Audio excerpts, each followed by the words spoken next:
Kechaganda internetda bir narsani ko'rib qolib yig'ladim. Bir gulxan yoqilgan, gulxan yoqib o'chib bo'lgan, yonib. Kulni, o'sha gulxanning asorati bor.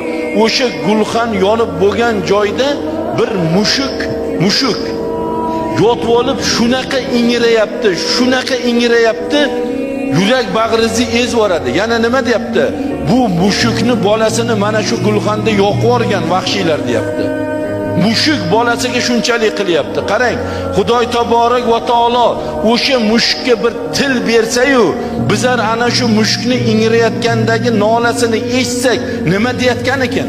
Bu mushukni bolasini yoqqanlarga qanaqa la'nat, qanaqa balo so'rayotgan ekan? Afsus tushunmaymizda buni.